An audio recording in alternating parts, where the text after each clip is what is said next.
you are Flamengo, always Flamengo. Bem, amigo do Blog Ser Flamengo, amigo da Nação Rubro-Negra, a galera vive me implorando para que eu comece a entrevistar de novo os vice-presidentes do Flamengo. A galera ficou mal acostumada desde 2015, né, que eu entrevistei quase os vice-presidentes todos, o Cláudio foi um, inclusive.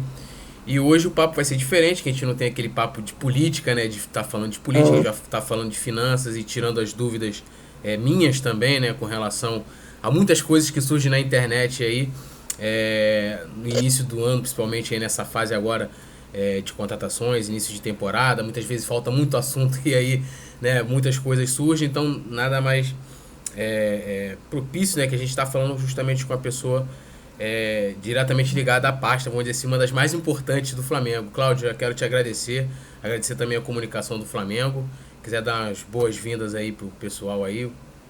Não, sou eu que agradeço o convite. Como eu te falei da primeira entrevista, todas as outras vezes, a gente tem... É um prazer estar com quem a gente acha que colabora para o clube, né? E, como sempre, tem um dever, né, de prestar contas, de informar as pessoas, deixar todo mundo na mesma linha sobre, né, as verdades envolvendo o Flamengo. Então, para mim é ótimo estar aqui, é sempre uma oportunidade importante de prestar os esclarecimentos que são devidos.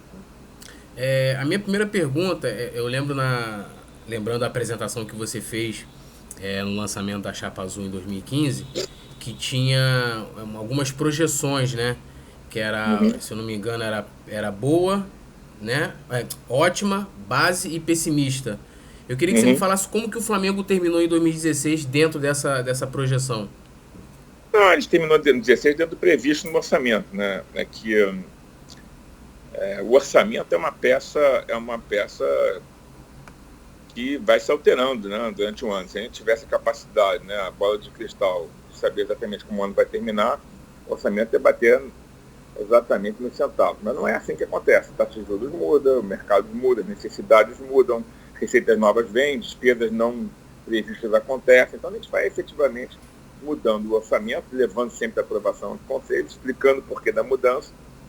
E o Flamengo fechou o ano com superávit, mesmo superávit previsto, exatamente em torno de 70 milhões, ou 60 milhões, e a gente fechou com superávit previsto, para não ter uma receita operacional.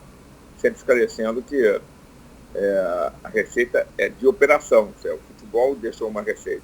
Não significa que sobra dinheiro no caixa e a gente pega esse dinheiro e faz o que quiser com ele. O que sobra da receita da operação, mas tem as despesas não operacionais, e as despesas operacionais também, as não operacionais e operacionais, principalmente relativas às obrigações tributárias, e também outras indenizações cíveis e tudo mais.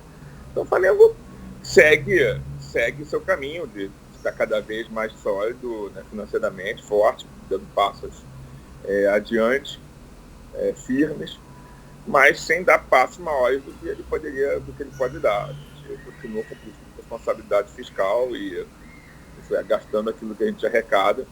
Só que a gente vem arrecadando cada vez mais. Em 2016 a gente arrecadou mais de 2015, em 2017 a gente pretende arrecadar mais de 2016 e estamos conseguindo, portanto, investir mais dinheiro naquilo que interessa, que são as atividades fins do clube, né, nos esportes. Ali no clube social. Uma pergunta que eu queria te fazer é porque se fala muito que o Flamengo hoje, pelo menos dentro do orçamento do futebol, é um dos que os que menos a receita, é o menor, é o que menos gasta, né, vamos dizer assim, né, a menor folha, né, contando com tudo, salário, né, todas aquelas questões. E aí, abrangendo muito mais isso, eu queria que você falasse assim, em porcentagem, vamos dizer assim, da receita do Flamengo, quanto que é pago em dívida e quanto, entre aspas, que o Flamengo tem de lucro. Olha, o Flamengo paga as dívidas que tem que pagar, né? Agora, vamos pensar no futebol, que acho que as pessoas, uma parte das dúvidas das pessoas se refere ao futebol, né? O futebol vai gerar em receitas esse ano, diretas e indiretas, algo como 375 milhões. A gente tem previsto um gasto com futebol em torno de uns 230 milhões. Quer dizer, 70 e tantos por cento do futebol, 75% das receitas são utilizadas no futebol. O resto é para o resto, né? Então, existe um mito aí de que a gente paga mais e não se investe no futebol. Não é verdade. É que as pessoas olham para o futebol só como os 11 titulares que estão lá em campo. Esquece que tem um plantel, que deixa a comissão técnica, né, que tem equipes de base, que tem que pagar em máquinas, equipamentos, no gramado, na luz do CT, na construção do CT. Também gasta 75% em média do seu orçamento com o futebol. Se eu gastar mais do que isso, não sobra mais nada. Então sobra 25% para o resto. E é o que a gente faz.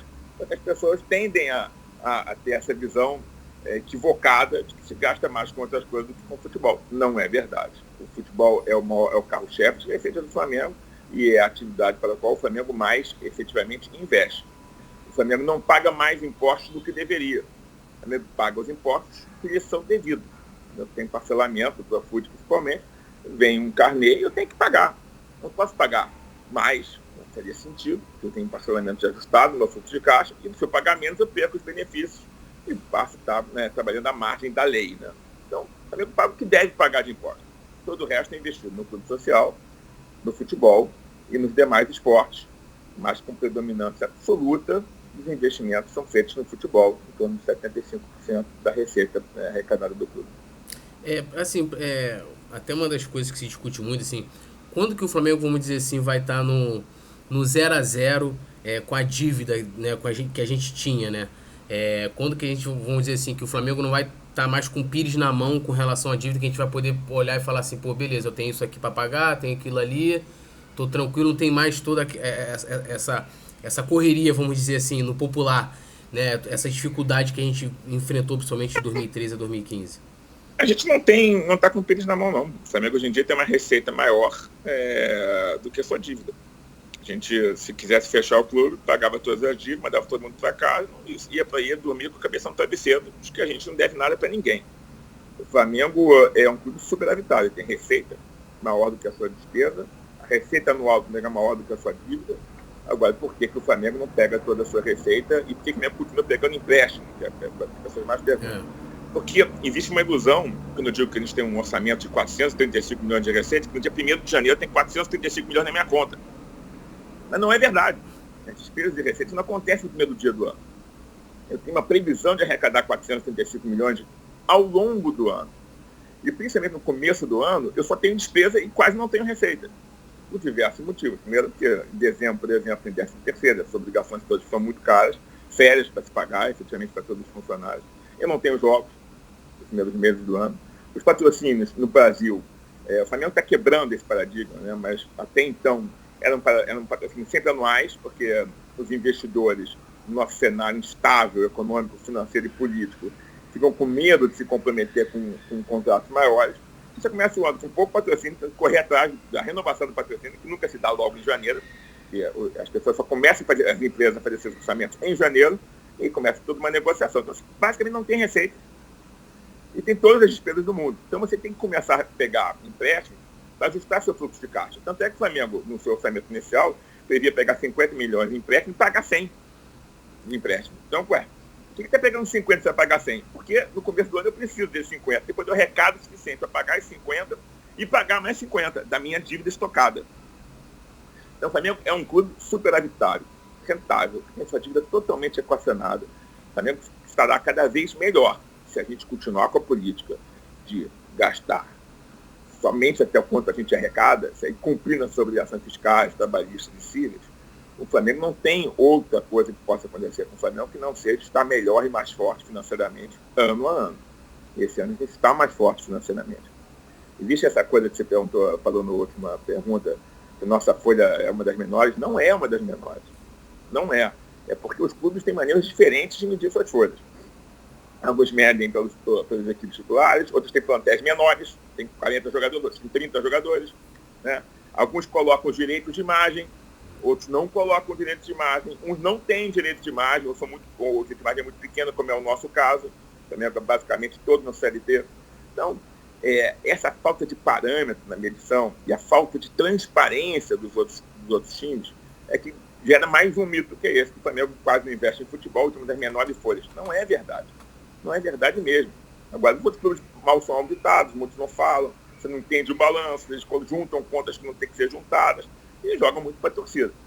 Pro bem, e sempre para o bem, o Flamengo é transparente.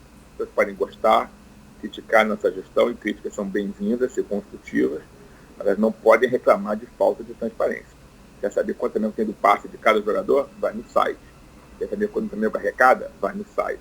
Quer conhecer quanto que a gente pegou emprestado? Vai no site. Quer saber nosso orçamento? Vai no site. Não quer olhar no site? Espera que uma vez por ano a gente publica o balanço. No jornal Valor Econômico, que é o jornal mais importante de finanças do país. Está tudo lá. Então, às vezes as pessoas dizem, muito estranho. Não há dúvida, né? Quando aquele jornalista, uma infelicidade rara, perguntou de onde o Flamengo tira o dinheiro, é porque ele deu o trabalho de ler. Ele quer saber de onde está, onde tira o dinheiro, no balanço das demonstrações financeiras do Flamengo, tem uma página chamada Usos e Fontes, e tem a demonstração de resultado do exercício. Quer saber de onde vem? Você dá o trabalho de ler, está lá.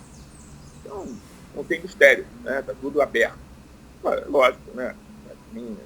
Isso não consegue agradar a todos, por mais que a gente tente, o que a gente pode fazer é fazer, agir de acordo com os nossos princípios e buscar fazer sempre melhor para o clube. E ter a intenção de fazer sempre melhor para o clube. Você tocou numa questão que eu ia até te perguntar, que é essa questão dos empréstimos, porque toda vez que sai uma notícia dos empréstimos, se leva a diversos questionamentos. Por que o Flamengo pega, por que o Flamengo não pega? Então eu queria que você explicasse se isso impacta de alguma forma as finanças do Flamengo e explicar para as pessoas, assim, porque eu sei que quando o Flamengo pega o empréstimo, ele já foi previsto, ele foi aprovado no Conselho, né? Ou seja, que o Flamengo poderia, no ano de 2017, pegar tanto de empréstimo, né? Eu queria que você explicasse mais ou menos para as pessoas como é que funciona essa parte do orçamento e do empréstimo e o impacto dele dentro do nosso orçamento, se impacta ou não. Não, como falei, os empréstimos, eles estão empréstimos por poucas razões. A primeira é um descasamento do fluxo de caixa. Naquele mês especificamente, eu tenho mais despesas do que receita. Então eu tenho que prever um empréstimo. E depois eu posso vir a quitar esse empréstimo. Eu pego empréstimos para quitar empréstimos com juros maiores.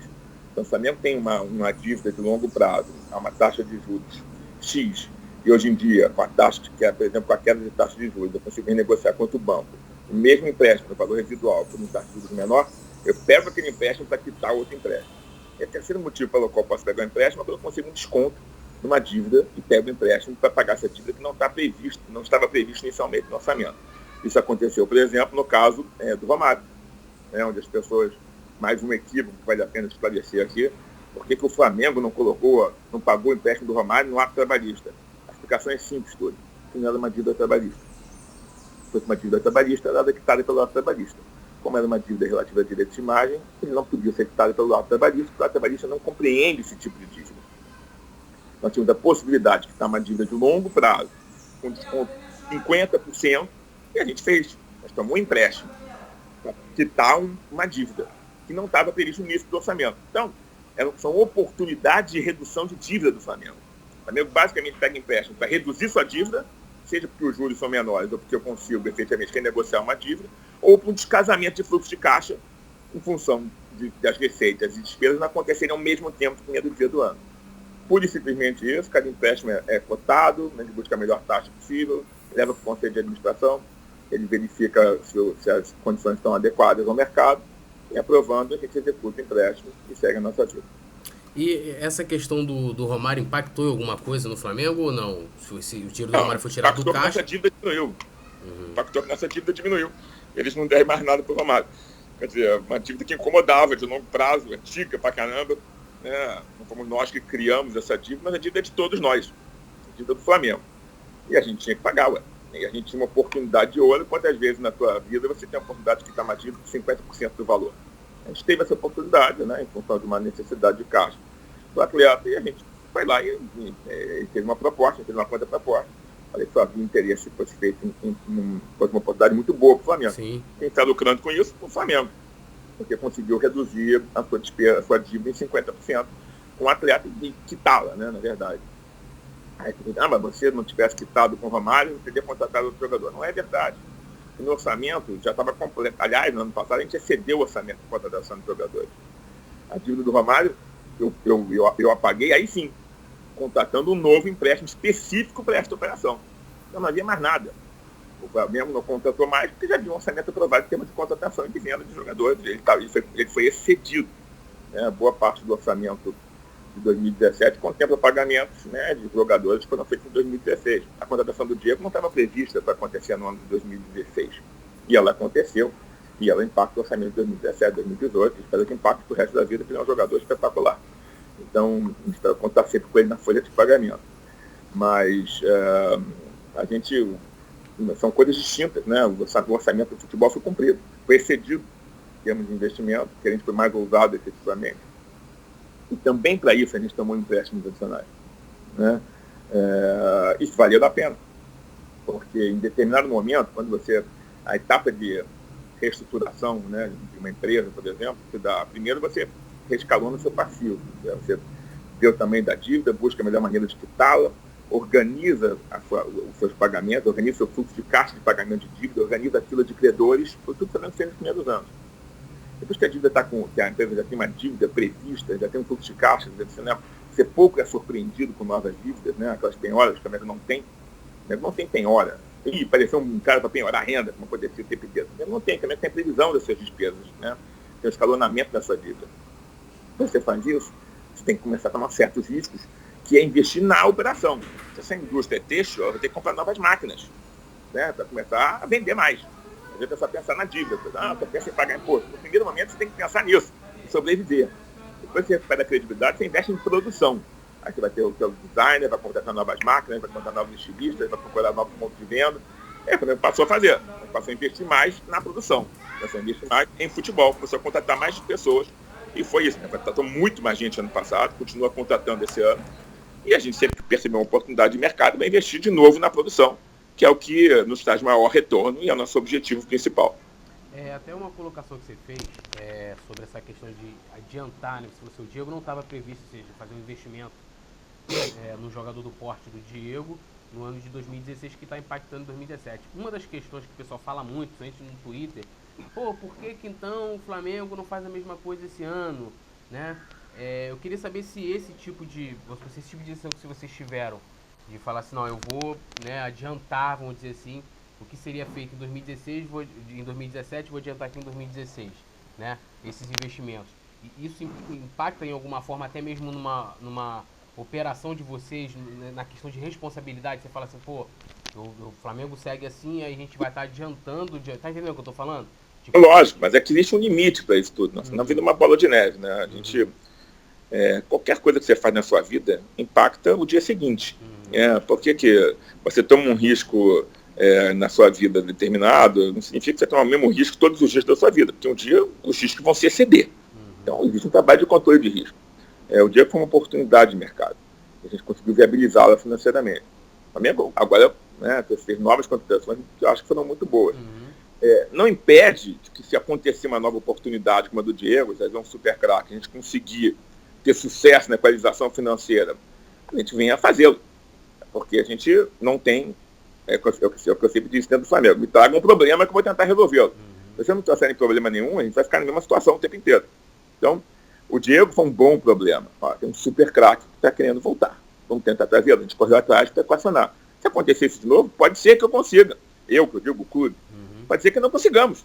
A gente não tem certeza do que pode acontecer ou não pode acontecer. Mas isso não vai ser, tipo assim, uma prática comum. Tipo assim, vamos supor, a gente chegou agora aí, primeiro semestre, o time, um exemplo, o time não rendeu, como foi mais ou menos ano passado que aconteceu, por todas as questões do primeiro semestre, o Muricy, N questões, e de você falar assim, não, vamos adiantar, né? Não pretendo fazer. Isso não é a melhor coisa que eu possa fazer pensando na administração financeira. Você faz por dois motivos, né? Você faz por oportunidades, que não acontecem o tempo inteiro, né? Quantos Diegos tem aí querendo voltar, e você faz por necessidade. Então, as oportunidades são raras, e eu espero que a necessidade não exista. Que a gente fez um bom planejamento, porque a base do time foi mantida, né? O Flamengo fez uma excelente campanha ano passado, a gente manteve quase todo mundo, né? O time principal está todo aí, e ainda adicionamos elementos importantes. Então o Flamengo se reforçou, né? Manteve a base e se reforçou. Isso não acontecia há muito tempo no Flamengo. O Flamengo, né, recomeçava cada ano com uma equipe nova. Manter uma mesma base que foi exitosa, buscando agora, né, êxitos maiores e mais importantes, é muito raro, isso não acontecia muito no Flamengo. Então, oportunidade não surge o tempo inteiro, e eu espero que a necessidade não aconteça. Se a necessidade acontecer, nós vamos ter que lidar com ela, mas ela vai ser indesejável, né? Significa que a gente, de alguma forma, errou no planejamento do futebol. Uma das questões também que se falam muito, que assim, O Flamengo não colocou, né, na previsão de receita para esse ano o contrato de televisionamento do Carioca, né, com a Globo, que acabou sendo fechado.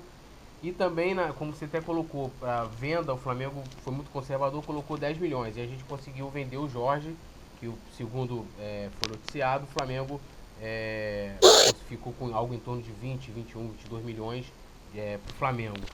Esse dinheiro que, vamos dizer assim, então a gente tem aí o dinheiro da Globo, mais um dinheiro da parte do Jorge que não estava previsto. Esse dinheiro vai ser investido onde? Bom, a gente vai ter que submeter ao Conselho de Administração uma readequação orçamentária. Mas o que eu posso te adiantar é que se houve receitas não previstas, também tivemos investimentos não previstos.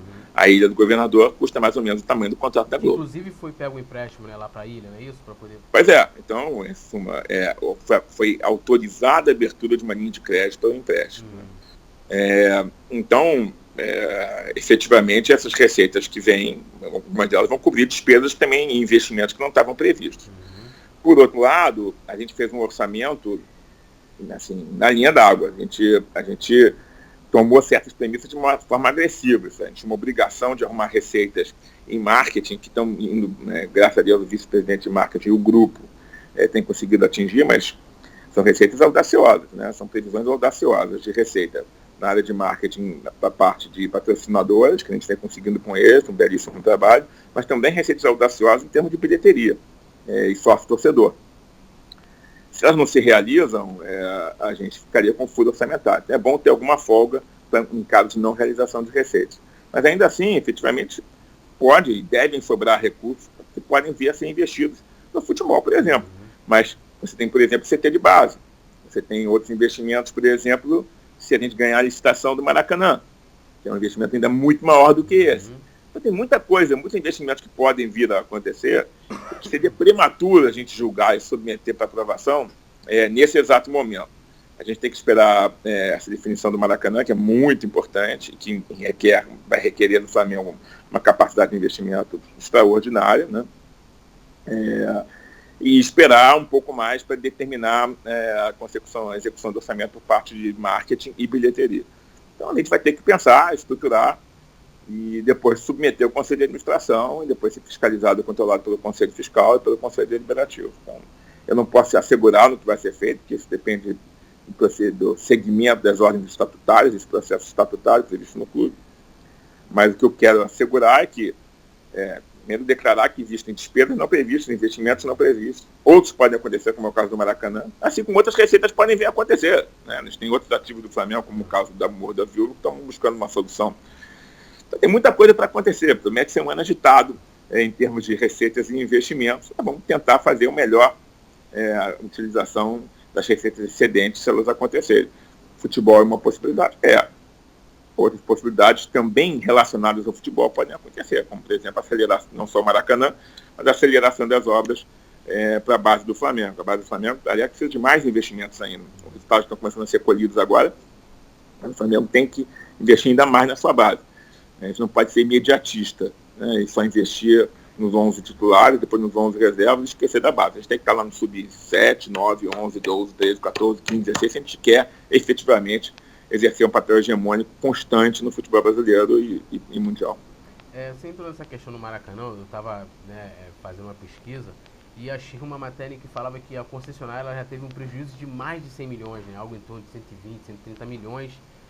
E nessas questões operacionais, de manutenção, né, e essa questão toda.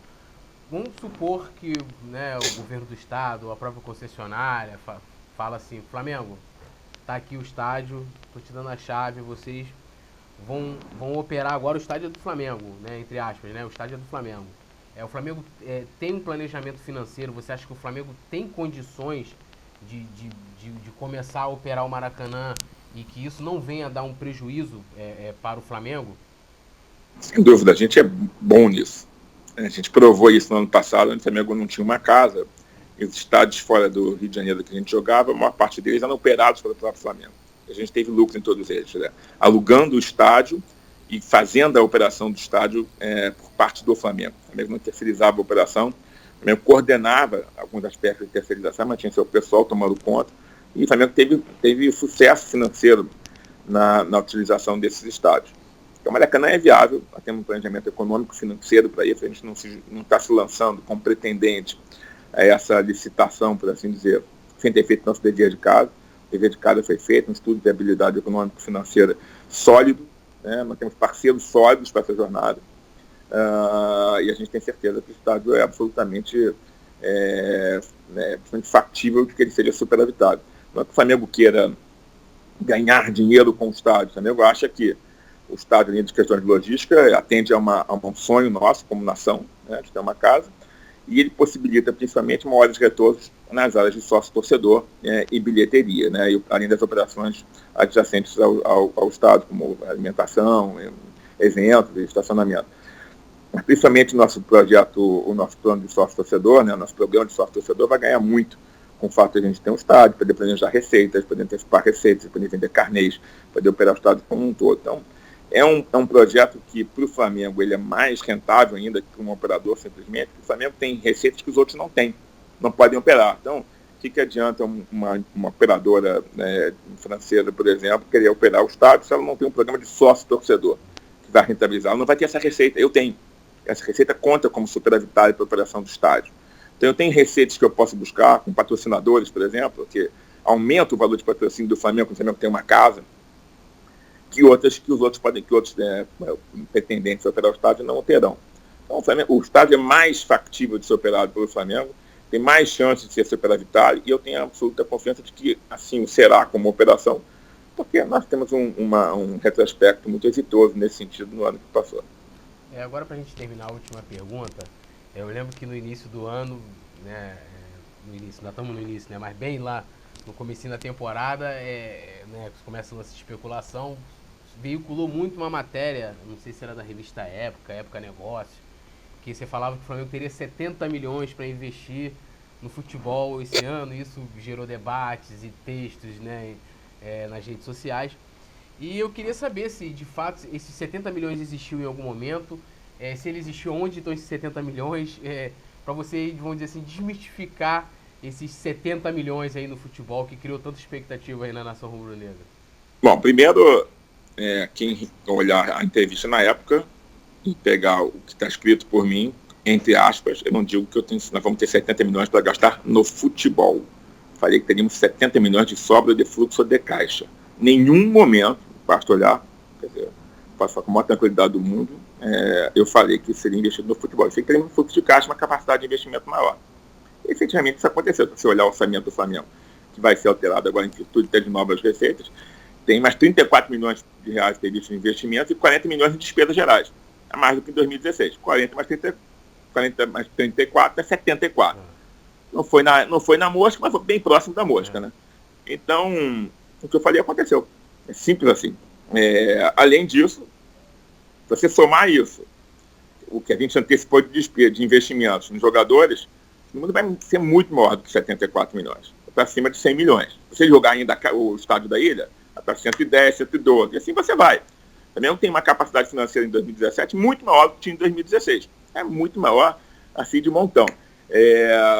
Então, assim, o que a gente vai gastar com o orçamento do futebol do ano passado, acho que foi 350, esse ano de receitas só de futebol está perdendo mais 25 milhões, 375, mais 20 milhões. 20 milhões só em receitas geradas pelo futebol. Vai estar gerando mais receitas em marketing. Eu acho que sobra mais caixa. Agora, a aplicação do caixa, ele é parte de um orçamento que é submetido ao Conselho de Administração, que foi aprovado. Nós somos o Conselho Diretor, ele propõe os seus investimentos, sobre o que ele entende que é o melhor para o clube como prioritário, e o Conselho de Administração julga, propõe emendas, aprova, não aprova, e a partir do momento que é aprovado, compete ao Conselho Diretor executar. Né? O papel nosso é de execução nesse momento. A gente propõe e executa. A aprovação são dos conselhos do Flamengo, que acharam por bem que a nossa proposta era correta e adequada para os investimentos. Então, o que eu falei aconteceu. Eu olho com muita descrença, por assim dizer, e surpresa quando eu vejo pessoas dizendo o Prakovnik falou em mais 70 milhões, cadê os 70 milhões? Então aí, 34 milhões em investimento e 40 em caixa. Vamos olhar do balanço, vamos olhar o orçamento. Agora, pode procurar na época. está escrito sobra de caixa de 70 milhões. Eu não tenho nem o poder de dizer onde vamos colocar isso. Agora, que o Flamengo gastou mais 70 milhões entre seus aumentos de folha do Flamengo. Outra coisa que as pessoas não percebem, o Flamengo trouxe jogadores, mas também aumentou o salário de jogadores. Sim. Porque você não mantém uma base, como a gente manteve quase que integral do clube de jogadores titulares, sem aumentar o salário deles. No mínimo recompor a inflação e muitas vezes contratos com esse vencimento você tem que aumentar. Então o Flamengo gastou muito mais do que isso em reforços. Desde 2016, quando a gente antecipou. Com os reforços de 2017, os aumentos salariais, o valor gasto foi muito superior aos 70 milhões que são falados. Então, a resposta é 70 milhões estão no orçamento e, na verdade, nós gastamos mais do que isso com futebol, do que a gente até tinha imaginado, em função de novas receitas e de engenharias financeiras relativas ao fluxo de caixa. Cláudio, eu quero te agradecer, né? O papo foi rápido, assim, mas acho que foi bem bacana. Eu procurei pegar, assim, as discussões do momento, né? As coisas que mais vem gerando debate. Eu sempre falo que eu não sou um conhecedor de finanças, eu não costumo discutir, mas eu procuro sempre estar inteirado, procuro estar lendo, né, os especialistas falando sobre esse tipo de assunto. Eu quero te agradecer, parabenizar pelo trabalho, né? Boa sorte pra gente esse ano. Que você deixasse aí um recado aí para a nação rubro-negra, agradecer também a comunicação do Flamengo. Agora a bola está contigo. Eu que agradeço mais uma vez pelo convite, estou sempre à disposição. Nessa famosa reportagem, as pessoas falaram do ano mágico do Flamengo, né? O ano mágico do Flamengo é todo ano, né? É mágico torcer para o Flamengo, né? Uma coisa absolutamente mágica, para todos nós somos torcedores. E mágico será ainda mais, né, se nós efetivamente conquistarmos títulos, que essa torcida, nós, né, somos torcedores, merecemos, e acho que isso vai coroar uma gestão responsável, financeira e apaixonada que a gente faz pelo clube. As pessoas às vezes podem se esquecer que nós somos tão torcedores quanto os outros, nós só sempre temos o privilégio, né, de ter sido escolhidos para ajudar o clube no nosso coração. Qualquer outra pessoa aceitaria e faria o que a gente faz, o melhor que pode se fazer, né, dentro das nossas intenções. A nossa intenção é que não só esse ano seja mágico, mas que o Flamengo efetivamente venha ocupar o lugar que ele merece, que ele é de direito e que acho que seria uma decorrência lógica do esforço de toda a nação. É isso. Obrigado, Túlio.